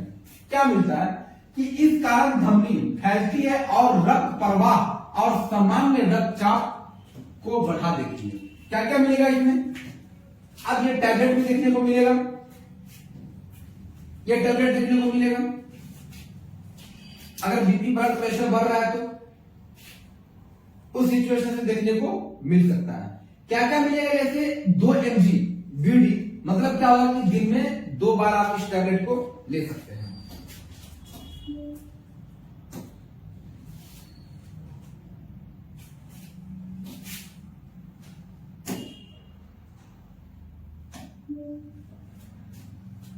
यहां आपको देखने को मिलेगा दिन में 2 बार आप सुबह शाम करके इस टैबलेट को ले सकते हैं, अगर ज्यादा बढ़ा हुआ है तो। कितना मिनट होगा, हेलो एवरीवन, कैसे हो आप सब। मैं उम्मीद करता हूं बिल्कुल आप ठीक होंगे।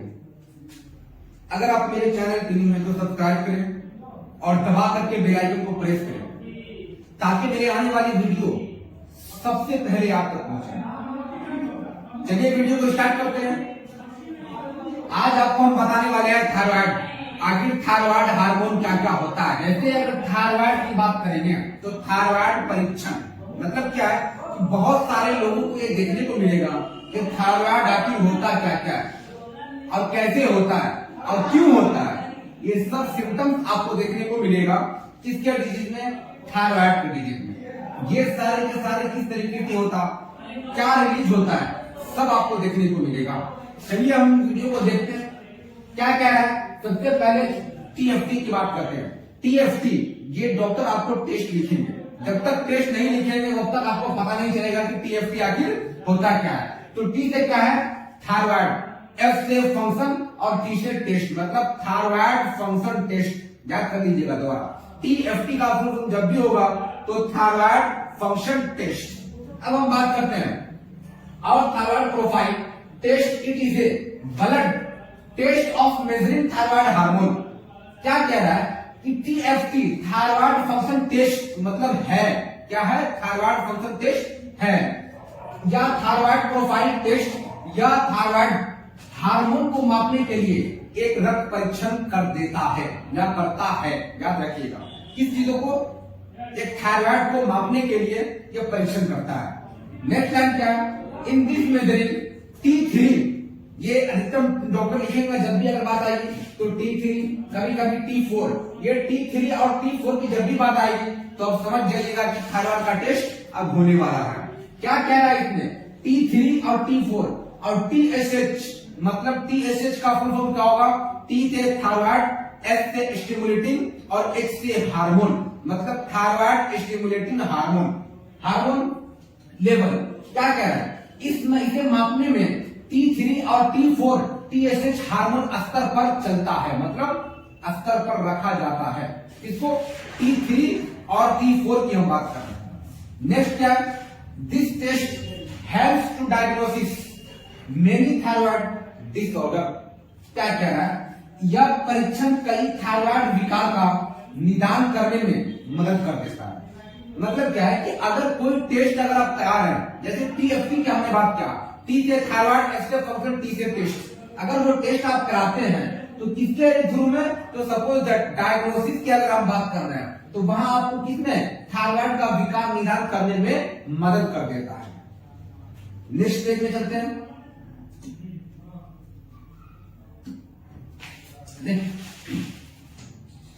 क्या कह रहा है,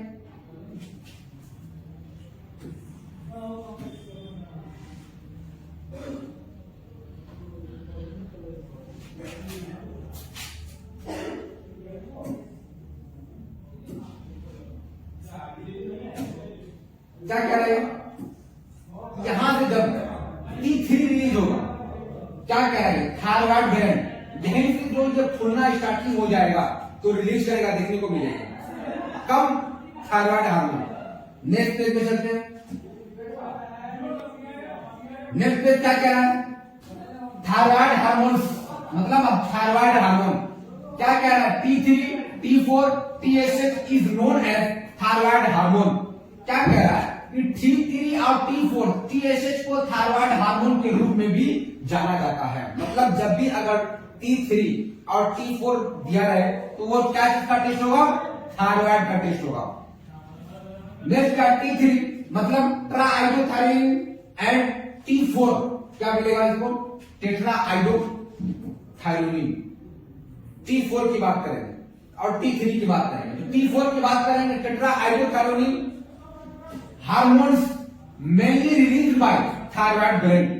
क्या कह रहा है कि T3 मतलब ट्राइआइडोथायरोनिन और T3 ट्राइआइडोथायरोनिन हार्मोन मुख्य रूप से थायराइड ग्रंथि द्वारा जारी किए जाते हैं। मतलब क्या है कि मुख्य रूप से थायराइड ग्रंथि द्वारा जारी किए जाते हैं। तब आपको पता चलेगा कि क्या रियली में थायराइड है। मतलब बहुत सारे लोगों को यहाँ पे एकदम भूल जाना हो सकता है, बहुत सारे लोगों को, तो वो सब चीज देखने को मिलेगा। नेक्स्ट क्या है, TSH thyroid stimulating hormone release by pituitary gland. मतलब क्या है कि TSH थायराइड हार्मोन उत्तेजित हार्मोन मतलब पिट्यूटरी ग्रंथि द्वारा किया जाता है। किसके द्वारा, पिट्यूटरी ग्लैंड के द्वारा। अब ध्यान दीजिएगा,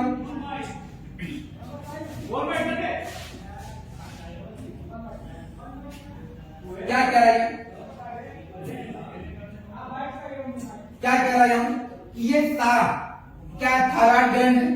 दूसरा क्या मिलेगा, तीसरा क्या मिलेगा, चौथा TRH, IH, लास्ट में जो मिलेगा वो पिट्यूटरी ग्लैंड। यही पिट्यूटरी ग्लैंड जो आपको देखने को मिलेगा। तो क्या कहा, पिट्यूटरी ग्लैंड मतलब ग्रंथि द्वारा जारी किया जाता है। तो इसके इमेज से आप समझ सकते हैं कि अगर पिट्यूटरी ग्लैंड अगर रिलीज होता है तो क्या वो देखने को मिलेगा, क्या ये पहले TSH फिर जाकर के ये इसको सिग्नल देगा, तब जाकर के ये T3 रिलीज होगा, उसके बाद T4 रिलीज होगा, उसके बाद ये तो क्या पोजीशन पे देखने को मिलेगा। तो ये सब डिजीज देखने को आपको मिल सकता है। नेक्स्ट पेज में चलते हैं। नेक्स्ट पेज क्या कह रहा है, इंपॉर्टेंट मतलब महत्वपूर्ण क्या क्या इसका हो सकता है। क्या कह रहा है, thyroid hormones that control metabolism of body. मतलब क्या है कि थायराइड हार्मोन जो शरीर के चयापचय को नियंत्रित करने में मदद कर देता है। अगर सोचिए थायराइड अगर हो जाता है तब जाकर के किसके कंट्रोल में, हार्मोन को कंट्रोल करने के लिए वो मदद कर देता है। नेक्स्ट क्या कह रहा है, T4 hormone that release by thyroid gland in inactive form. T4 hormone जो थायराइड ग्रंथि द्वारा निष्क्रिय रूप में भी मतलब प्रतिक्रिया करती है या जाना जाता है। किसके थ्रू में, तो T4 के थ्रू में। T4 याद रखिएगा, T4 जो भी T3 भी अगर मिलेगा देखने को तो आपको थायराइड हार्मोन का लगभग टेस्ट पूरा तो कंफर्म है कि हो ही सकता है, बट हो ना हो इसका लेवल भी आपको नेक्स्ट पेज में नेक्स्ट वीडियो में चलेगा तो वहां देखने को मिलेगा कि हम T4 T3 का एक पैराग्राफ देंगे, वहां आपको देखने को मिलेगा कि रिपोर्ट में कैसे कैसे वो आपको कितना काउंट करके आता, कैसे देखने को मिलता, वहां भी हम पूरा इसको क्लियरली बताने की कोशिश करेंगे। नेक्स्ट देखते हैं, this T4 hormone convert into T3 hormone that is active form and क्या प्रोड्यूसेस फंक्शन।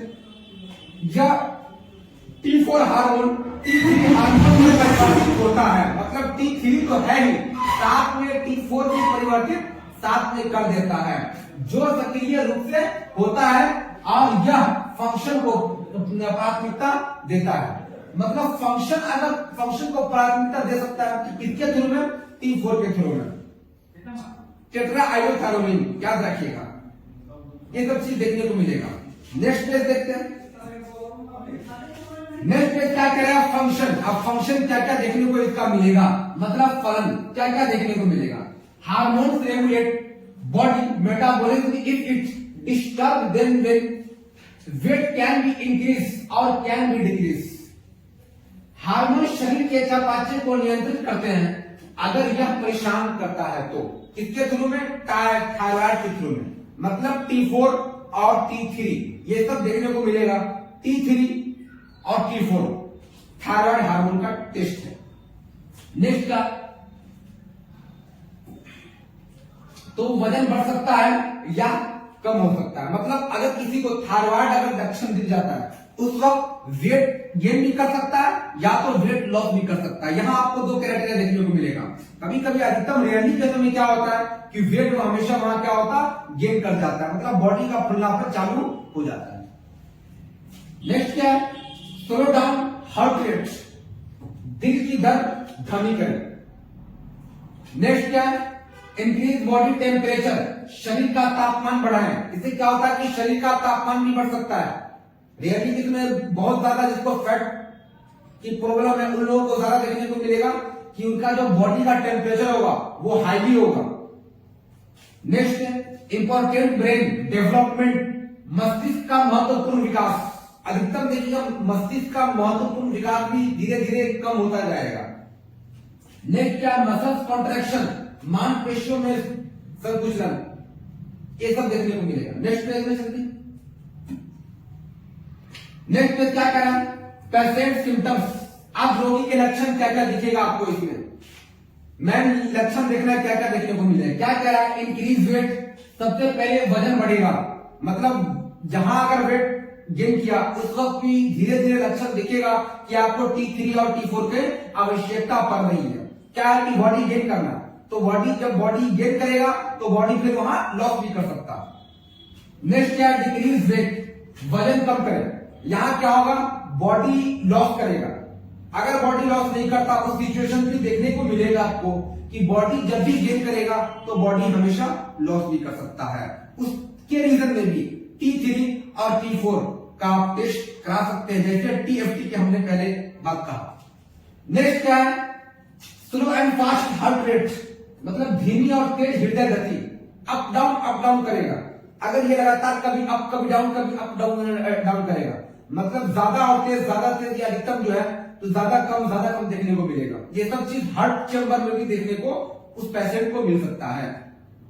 नेक्स्ट क्या है, ड्राई माउथ, शुष्क मुंह में भी, कफिंग मतलब खांसना, अगर लगातार किसी को खांसी लगातार आ रहा है, छूट नहीं रहा, उस सिचुएशन में भी देखने को मिलेगा कि टीएफटी का टेस्ट जरूरत पड़ सकता है, मतलब थायराइड का एक बार आप टेस्ट करा सकते हैं। नेक्स्ट क्या है, स्किन डिसऑर्डर, त्वचा का विकार, इरेगुलर मेंस्ट्रुएशन, अनियमित क्षेत्रमिति। नेक्स्ट पेज क्या कह रहा है, ट्रीटमेंट। अब क्या क्या उपचार देखने को मिलेगा, ट्रीटमेंट क्या कह रहा है, थायरोक्सिन सोडियम टैबलेट्स, जो कि आपको यहां देखने को मिलेगा, थायरोक्सिन सोडियम टैबलेट। ये आपको विदाउट डॉक्टर के परमिशन से टैबलेट नहीं लेना, बिना डॉक्टर के सलाह से दवा न लेना। क्या कह रहा है, this tablet is used to treat hypothyroidism, it means low level of thyroid hormones. इस टैबलेट का उपयोग हाइपोथायरॉयडिज्म के इलाज के लिए किया जाता है। मतलब ये जो टैबलेट मिलेगा, तो इस टैबलेट को जिसको अगर हाइपोथायरॉयडिज्म मतलब हाइपोथायरॉयडिज्म जिसको थायराइड हो चुका है, उस पेशेंट के लिए ये टैबलेट काफी अच्छा बेनिफिट होता है। नेक्स्ट क्या है, इसका मतलब है थायराइड हार्मोन का निम्न स्तर पर खत्म हो जाना। मतलब क्या कि ये टैबलेट खाने से उस पेशेंट को बहुत ज्यादा बेनिफिट देखने को मिलेगा, कुछ पहले से बहुत सुधार हो सकता है। नेक्स्ट क्या, this tablet should be taken once in a day before eating. क्या कह रहा है, इस टैबलेट को खाना खाने से पहले दिन में एक बार भी लेना चाहिए, अधिकतम खाली पेट में भी ले सकते हैं इस टैबलेट को आप। नेक्स्ट पेज में देखते हैं,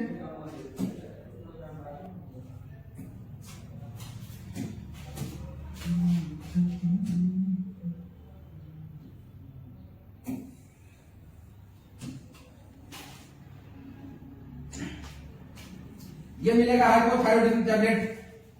इस टैबलेट मार्केट में भी चलता है और ये विदाउट डॉक्टर के परमिशन से ना लें, क्योंकि ये टैबलेट आपको मिलेगा तो अधिकतम सुबह ही में ही खाने में बेनिफिट होता है, क्योंकि सुबह में अगर आप खाली पेट ले सकते हैं इस टैबलेट को तो ज्यादा बेटर करता है। नेक्स्ट पे क्या करें आप, डोज की बात कर रहे हैं, मतलब खाने का क्या क्या हो सकता है। 1.6 mcg पर kg। क्या होगा कैलकुलेशन, इसको जब हमने कर रखा तो 1.5 mcg प्लस 50 kg मतलब 75 mcg। अगर कोई 50 kg का है उस वक्त इस डोज का इस्तेमाल 75 mcg तक कर सकते हैं। नेक्स्ट क्या साइड इफेक्ट क्या हो सकता है, सबसे पहले नोजिया वोमिटिंग, मतलब नोजिया वोमिटिंग फीलिंग आएगा उल्टी का, बट उल्टी हो ही नहीं जा रहा, ये भी आपको साइड इफेक्ट देखने को मिल सकता है। दूसरा क्या है, हेड चिक, मतलब क्या है कि ये भी सर दर्द, लगातार सर दर्द बना रहेगा। नेक्स्ट क्या है, बॉडी टिंगलिंग, शरीर में झुंझुनी, उस सिचुएशन में से ये आपको देखने को मिलेगा थायरोक्सिन सोडियम, जहां थायरोक्सिन सोडियम टैबलेट मिलेगा देखने को, उस वक्त भी आप इस चीजों का इस्तेमाल कर सकते हैं। नेक्स्ट पेज में चलते हैं। नेक्स्ट पेज क्या कह रहा है, methimazole tablet, this tablet used to treat hypothyroidism means high level of thyroid hormones. क्या कह रहा है कि हाइपोथायरॉयडिज्म के इलाज के लिए इस्तेमाल की जाने वाली इस टैबलेट का मतलब थायराइड हार्मोन का उच्च स्तर पर हो सकता है। मतलब जिस पेशेंट को लगातार थायराइड का शिकायत आ रहा है, उस सिचुएशन पे आप इस टैबलेट का इस्तेमाल कर सकते हैं। क्या कह रहा है, this tablet should be taken once in a day, मतलब इस टैबलेट को दिन में एक बार लेना चाहिए। कौन सा है, मेथिमाजोल, ध्यान दीजिएगा, मेथिमाजोल मिलेगा देखिए वो टैबलेट। इस टैबलेट से खास करके आप दिन में एक बार खाली पेट में ले सकते हैं।